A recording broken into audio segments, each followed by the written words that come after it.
दोस्तों, आज इजराइल में घमासान युद्ध मचा हुआ है, जिसमें 104 देश मिलकर इजराइल को दंडित करने वाले थे। लेकिन भारत ने एक कदम से अपने दोस्त इजराइल को बचा लिया। दुनिया के 104 देश इकट्ठा हो गए थे और एक ऐसी चिट्ठी तैयार कर रहे थे जिससे इजराइल के लिए मुश्किलें खड़ी हो सकती थीं। ऐसे में भारत के पास एक महत्वपूर्ण मौका आया जिसने पूरी परिस्थिति को बदल दिया। भारत ने ऐसा क उठाया जिसने इजराइल को एक बड़े संकट से बचा लिया। क्या था यह मामला? कैसे भारत ने अपने दोस्त इजराइल के लिए खड़ा होकर उसकी मदद की? आइए इस पूरे घटनाक्रम को विस्तार से समझते हैं और जानें कि क्यों भारत का यह निर्णय इजराइल के लिए इतना महत्वपूर्ण था। लेकिन दोस्तों, वीडियो में आगे जाने से पहले भारत और इजराइल की दोस्ती के लिए वीडियो को लाइक करके कमेंट बॉक्स में जय हिंद जरूर लिखें। याद रहे, जय हिंद का न हम सबके लिए गर्व की बात है। दोस्तों, हाल ही में भारत ने एक बेहद महत्वपूर्ण और चौंकाने वाला कदम उठाया जब 104 देशों ने इजराइल के खिलाफ संयुक्त राष्ट्र महासचिव एंटोनियो गतार के समर्थन में एक पत्र पर हस्ताक्षर किए। इन देशों ने भारत से भी आग्रह किया कि वह इस पत्र पर हस्ताक्षर करें जिससे वह 105वां देश बन जाए। लेकिन भारत ने इस पत्र पर हस्ताक्षर करने से शालीनता से इनकार कर दिया। भारत के इस कदम की कुछ विपक्षी नेताओं ने आलोचना की है, लेकिन इस निर्णय के पीछे के कारणों को समझने के बाद साफ होता है कि भारत ने वास्तव में इजराइल की बहुत बड़ी मदद की है। अगर भारत ने इस पत्र पर हस्ताक्षर कर दिए होते तो इजराइल को कई बड़ी समस्याओं का सामना करना पड़ सकता था। संयुक्त राष्ट्र के महासचिव एंटोनियो गतार्ज को हाल ही में इजराइल ने अपने देश में प्रवेश करने पर प्रतिबंध लगा दिया है। यह कदम तब उठाया गया जब गतार इसने 7 अक्टूबर 2023 को हुए इजराइल पर हमले को आतंकवादी हमला कहने से मना कर दिया। यह हमला हिजबुल्लाह और अन्य आतंकी समूहों द्वारा किया गया था, लेकिन गतार्ज की चुप्पी और प्रतिक्रिया ने इजराइल को बहुत नाराज किया। इजराइल ने इस नाराजगी के चलते गतार को पर्सोना नॉन ग्रा यानी अवांछनीय व्यक्ति घोषित कर दिया और उन्हें देश में प्रवेश करने से रोक दिया। यह पहली बार था जब किसी देश ने संयुक्त राष्ट्र के महासचिव को इस प्रकार बैन किया था। इजराइल का मानना था कि गतार इजराइल के खिलाफ और ईरान के पक्ष में काम कर रहे हैं। इजराइल का गुस्सा तब और भड़क गया जब गतार इसने इजराइल पर हमले की निंदा नहीं की, जबकि कई अन्य देश और संगठन इसे आतंकवादी हमला मान रहे थे। इजराइल का यह भी मानना था कि गतार और संयुक्त राष्ट्र ने ईरान और उसके समर्थक समूहों को खुला समर्थन दिया, जो इजराइल के लिए एक बड़ी चुनौती बनी रही। जब 104 देशों ने मिलकर इस मुद्दे पर एक पत्र लिखा और कहा कि इजराइल द्वारा संयुक्त राष्ट्र महासचिव का अपमान गलत है, तो उन्होंने भारत से भी इस पत्र पर हस्ताक्षर करने को कहा। भारत एक बड़ा देश है और वैश्विक कूटनीति में उसकी भूमिका अहम है। अगर भारत इस पत्र पर हस्ताक्षर कर देता तो यह इजराइल के खिलाफ एक बड़ा कूटनीतिक झटका होता, लेकिन भारत ने इस पत्र पर हस्ताक्षर करने से मना कर दिया। भारत के इस फैसले की आलोचना में विपक्ष के बड़े नेता जैसे पी चिदंबरम और शशि थरूर सामने आए। पी चिदंबरम, जो भारत के पूर्व गृह मंत्री रह चुके हैं, ने कहा कि भारत का यह निर्णय समझ से परे है। उन्होंने कहा कि भारत का इस पत्र पर साइन न करना गलत था और इस निर्णय को कोई भी सही ठहराने में सक्षम नहीं है।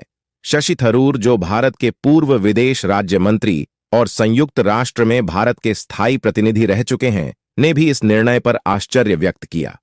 उन्होंने कहा कि भारत हमेशा से संयुक्त राष्ट्र का समर्थन करता रहा है और यह चौंकाने वाला है कि जब 104 देश एक साथ इजराइल के खिलाफ खड़े हैं तो भारत इसमें शामिल नहीं हुआ।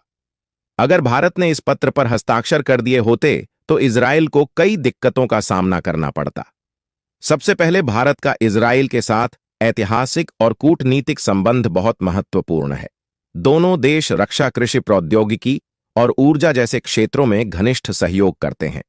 ऐसे में अगर भारत इस पत्र पर साइन कर देता तो इजराइल के लिए यह एक कूटनीतिक झटका होता। इजराइल की विदेश नीति में भारत की भूमिका अहम है।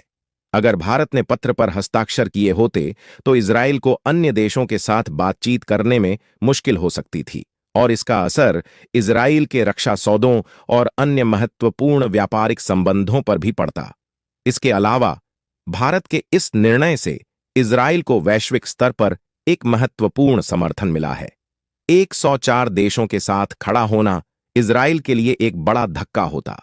इजराइल की स्थिति पहले से ही संयुक्त राष्ट्र में कमजोर थी और ऐसे में भारत का समर्थन न मिलना उनके लिए बहुत बड़ी राहत साबित हुआ।